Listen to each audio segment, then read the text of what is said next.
बिस्मिल्लाहिर्रहमानिर्रहीम। अस्सलामुअलैकुम तमाम को। और क्या हाल है आप सबके। उम्मीद है आप अच्छी सेहत इंजॉय कर रहे होंगे। अल्लाह ताला आपको खुश रखें। तो आज जो हम एफएससी पार्ट 1 का चैप्टर नंबर 3 जो है उसको स्टार्ट करने लगे हैं। तो गैसेस चैप्टर का नेम है और जो आज हमारा टॉपिक है that is properties of gases liquid and solids. इनको हमने जो है यहाँ पे इनका एक ब्रीफ इंट्रोडक्शन जो है वो मैंने देने की कोशिश की है ताकि आप आसानी के साथ जो है वो गैसेस लिक्विड और सॉलिड की प्रॉपर्टीज़ को समझ सकें। तो सबसे पहले हमें पता होना चाहिए कि स्टेट ऑफ मैटर क्या होती हैं, मादे की हालत क्या होती है। मादा जो है हर वो चीज़ जिसका वज़न होता है और जो जगह घेरती है उसको हम मैटर कहते हैं। Everything that has mass and occupies space is known as a matter। तो मैटर जो है वो टोटली 3 कंसीडर की जाती हैं स्टेट। एक हमारे पास होती है गैस की है जिसको गैसेस, दूसरी जो है वो लिक्विड और तीसरी जो है वो सॉलिड। आप यहाँ पे देख रहे हैं मैंने एक डायग्राम बनाई है जिसमें मैंने गैसेस का बताया कि जिसमें आप देख रहे हैं कि फासला जो है वो ज़्यादा से ज़्यादा होता है। लिक्विड्स के मालिक्यूल काफ़ी करीब है लेकिन इनमें कोई अरेंजमेंट नहीं होती, जबकि सॉलिड के करीब भी हैं और इनमें एक ख़ास अरेंजमेंट भी है। इसके अलावा चैप्टर नंबर 3 के लास्ट वाला जो इंशाल्लाह जल्दी जो है वो टॉपिक अपलोड हो जाएगा, प्लाज्मा को जो है वो चौथी स्टेट जो है, फोर्थ स्टेट ऑफ मैटर जो है वो कंसीडर किया जाता है। अभी तक जो है ना मतलब प्रॉपरली इसको इनके साथ प्लेस नहीं किया, सिर्फ अभी तक उस पर अभी स्टडीज जारी है, बहुत सारी हो चुकी है और बहुत सारी जो है वो जारी है। लेकिन यहाँ पे आज हमारा जो टॉपिक है वो है गैसेस लिक्विड और सॉलिड की जो है वो हमने प्रॉपर्टीज़ को डिस्कस करना है।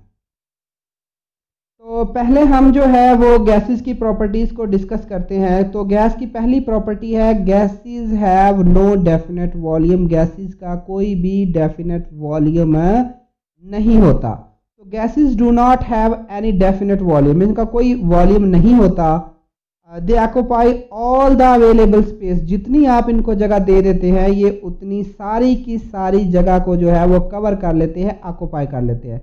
The volume of the gas is the volume of the container. तो हम फिर इसको यूं कह देते हैं भाई गैस का वही वॉल्यूम है जिस कंटेनर में है। जैसा कि अगर ये देखें ना कि छोटा सा अगर कंटेनर है तो गैस के मालिक्यूल करीब करीब है यहाँ पे, और अगर हमने वही गैस जो एक बड़े कंटेनर में एक बड़े बर्तन में जो है वो इंडेल दिया तो अब आप देख रहे हैं कि गैसेस के मालिक्यूल्स जो है वो फासला बढ़ जाता है और ये सारी की सारी जगह घेर लेते हैं। कहने का मेरा मकसद ये है कि जो गैसेस के मालिक्यूल्स हैं इनकी कोई डेफिनेट जो है वो वॉल्यूम नहीं होता और ना ही इनकी कोई डेफिनेट शेप होती है। तो gases have no definite shape, दूसरी प्रॉपर्टी इसकी ये है। उसकी वजह यह है कि जिस बर्तन में आप इनको रखते हैं ये उसकी शेप ही जो है वो अटेन कर लेते हैं। तो gases do not have definite shape, they take the shape of the container in which they are, जिसमें वो हैं। मतलब यहाँ पे मैंने ना आपको डिफरेंट इस चीज़ को एक्सप्लेन करने के लिए देखें, यहाँ पे हमारे पास एक क्यूबिक फॉर्म में है तो यहाँ पे गैसेस के मालिक्यूल हैं। अगर हमारे पास जिस कंटेनर में हमने रखा वो राउंड शेप में है इस तरह का तो वो ये होगा। अगर ये सिलेंड्रिकल शेप है तो ये गैसेस के मालिक्यूल इस तरह हो जाएंगे। मतलब ये गैसेस के मालिक्यूल ने कोई ख़ास शेप नहीं रखनी या कोई ख़ास शेप वाले कंटेनर में नहीं रहना, बल्कि जिस कंटेनर में हम इनको पुअर करेंगे रखेंगे बिल्कुल वैसी ही शेप ये जो है वो कर लेंगे। Gases have low density, gases की जो डेंसिटी है वो लो होती है। तो गैसेस की जो डेंसिटी लो होती है किसकी निस्बत, लिक्विड और सॉलिड की निस्बत से। जैसा कि अगर ये हमारे पास लिक्विड है ना तो हम देखें गैस के मालिक्यूल अगर आप सतह पे छोड़ देते हैं किसी तरीके से, गैसेस के मालिक्यूल ऊपर की जानब जो है वो बबल जो है वो ऊपर की जानब आ जाते होते हैं, लिक्विड से निकलकर राइज अप होते हैं। जैसा कि एक आप इस चीज़ को समझने के लिए ना कोल्ड ड्रिंक देख लें, मैंने आप कोका कोला कोई भी जो है वो गौरमे की कोई भी जो ऐसी कोल्ड ड्रिंक जिस कार्बोनेटेड जो है वो कोल्ड ड्रिंक आप उसको हलाएं और उसको खोलें, आप देखें नीचे से बबल ऊपर आ रहे होंगे क्योंकि वो गैस प्रेशर के साथ भरी जाती है उसमें। तो गैस की डेंसिटी लो होने की वजह से वो ऊपर की जानब आती है और ऊपर आके फिजा में जो है वो शामिल हो जाती है। Gases can diffuse and effuse, gases के जो मालिक्यूल्स हैं वो डिफ्यूज भी कर सकते हैं और इफ्यूज भी कर सकते हैं। डिफ्यूजन और इफ्यूजन का जो है वो आने वाले लेक्चर में एक ब्रीफ इंट्रोडक्शन भी आएगा, लेकिन यहाँ पे मैं आपको इंट्रो दे देता हूँ कि डिफ्यूजन से मुराद ये होता है कि दो तरफा गैसेस, जैसा कि अगर आप कमरे में जो है कोई स्प्रे कर देते हैं तो कमरे में गैस के मालिक्यूल्स भी हैं और वो स्प्रे के मालिक्यूल्स भी हैं। क्या होगा, स्प्रे और गैस, स्प्रे कोई भी जो फ्रेगरेंस या मतलब हम खुशबूदार कोई भी स्प्रे करते हैं कमरे में माहौल को खुशगवार करने के लिए, तो वो गैस कमरे में मौजूद हवा के मालिक्यूल्स के साथ स्ट्राइक करती है। वो स्ट्राइक करती है तो उसका रिजल्ट क्या निकलता है कि जो वो हमने परफ्यूम वगैरह या जो स्प्रे हमने इस्तेमाल किया वो पूरे कमरे में उसकी खुशबू एक जैसी हो जाती है। डिफ्यूजन है। डिफ्यूजन से मुराद ये होता है कि गैस का एक जगह से दूसरी जगह जो है वो ट्रांसफ़र होना। जैसा कि टायर पंक्चर होता है तो हवा सिर्फ बाहर की जानब आती है, तो इस चीज़ को आप क्या कहते हैं, फ्यूजन। तो गैसेस की इस डिफ्यूजन और फ्यूजन की प्रॉपर्टी की वजह से जो है वो स्मेल और फ्रेगरेंस जो है वो फैलती होती है। जैसा कि आप देखें, ये एक रूम कंसीडर कर ले या कंटेनर है, तो यहाँ पे अगर गैस की कंसंट्रेशन ज़्यादा और इधर ज़्यादा है तो ये वाली गैस के मालिक्यूल इधर भी मूव करेंगे और इधर भी, और ये वाले इधर भी और इधर भी, ताकि पूरे कंटेनर में एक होमोजीनियस मिक्सचर बना सकें। गैसेस आर कंप्रेसिबल, गैसेस को जो है वो आप कंप्रेस कर सकते हैं। इसकी वजह यह है कि गैसेस के दरमियान बहुत ज़्यादा एम्प्टी स्पेसेस होती हैं, जिस वजह से जब आप उनके ऊपर प्रेशर लगाते हैं, ये देखें यहाँ पे ये कितने मालिक्यूल पूरे कंटेनर में जो है वो फैले हुए हैं, और जब आपने इनको कंप्रेस किया, इनके ऊपर प्रेशर डाला, तो ये नीचे आके एक जो है वो कंटेनर के एक तरफा हो गए, मतलब इनका वॉल्यूम कम कर लिया। तो इसका मतलब ये है कि अगर हम गैसेस को जो है वो उसके ऊपर प्रेशर लगाते हैं तो उनका हम वॉल्यूम जो है वो कम कर सकते हैं। तो गैसेस कंप्रेसिबल क्यों होती हैं? क्योंकि इनके दरमियान एम्प्टी स्पेसेस होती हैं। गैसेस आर एक्सपेंडेबल, गैसेस जो है वो एक्सपैंड कर जाती है। एक्सपैंड का मतलब होता है फैल जाना, क्योंकि गैसेस जो है वो जब आप उनको हीट करते हैं या जब आप उनका वॉल्यूम बढ़ा देते हैं तो गैसेस जो है वो पूरे के पूरे वॉल्यूम में चली जाती हैं जिस कंटेनर में वो होती हैं, या जो जितना भी वॉल्यूम होता है।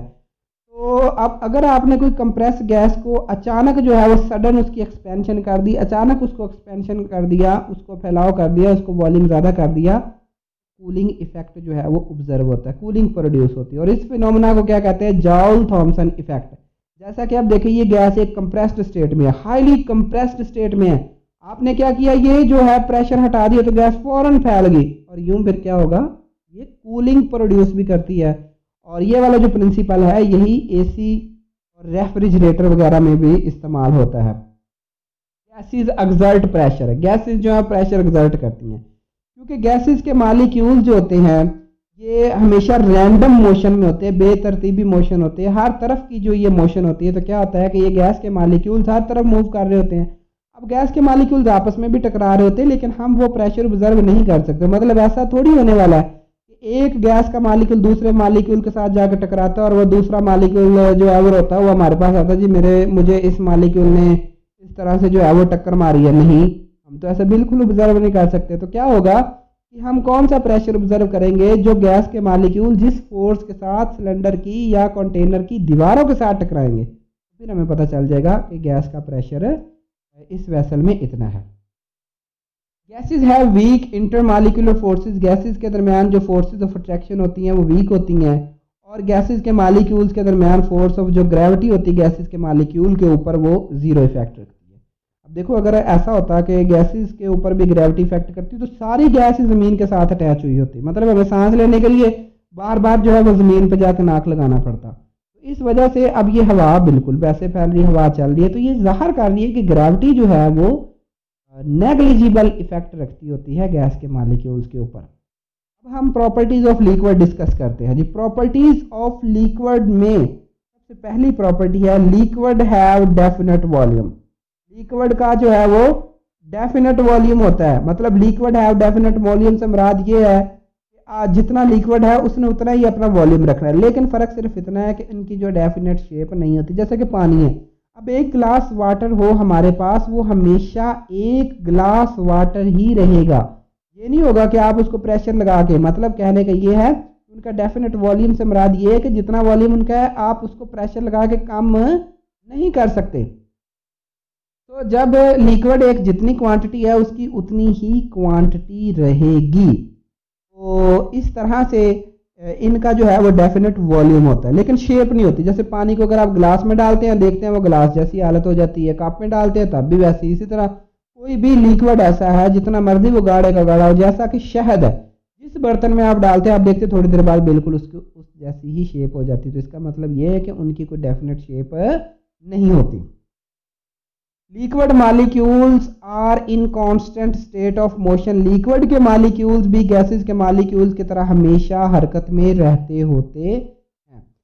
तो इसी तरह liquid are more denser than gases. Liquid के मालिक्यूल्स के दरमियान जो पहली डायग्राम मैंने आपको दिखाई थी कि मालिक्यूल्स एक दूसरे के करीब करीब तो होते हैं, बट की कोई खास अरेंजमेंट नहीं होती। किसमें? लिक्विड्स में। तो इसका मतलब यह है कि इनकी डेंसिटी ज़्यादा होती है, लेकिन गैसेस से इनकी डेंसिटी ज़्यादा होती है, सॉलिड के करीब तरीन होती है। सॉलिड जितनी नहीं होती बल्कि सॉलिड के करीब तरीन, यानी कहने का मतलब यह है कि लिक्विड की भी डेंसिटी बहुत ज़्यादा होती है। Liquid molecule have inter molecular forces. Liquid के जो मालिक्यूल्स होते हैं इनके दरमियान इंटर मालिक्यूलर फोर्सेस पाई जाती हैं। तो मालिक्यूल्स के दरमियान जो है वो फोर्स ऑफ अट्रैक्शन होती है, लेकिन गैसेस से ज़्यादा होती है और सॉलिड से कम होती है। इंटर मालिक्यूलर अट्रैक्शन क्या होती है? जो मालिक्यूल को पकड़ कर रखती होती है एक जगह पे। मतलब दो मालिक्यूल्स के दरमियान जो फोर्स ऑफ अट्रैक्शन है आप उसको क्या कहेंगे कि ये इंटर मालिक्यूलर फोर्सेस होती हैं।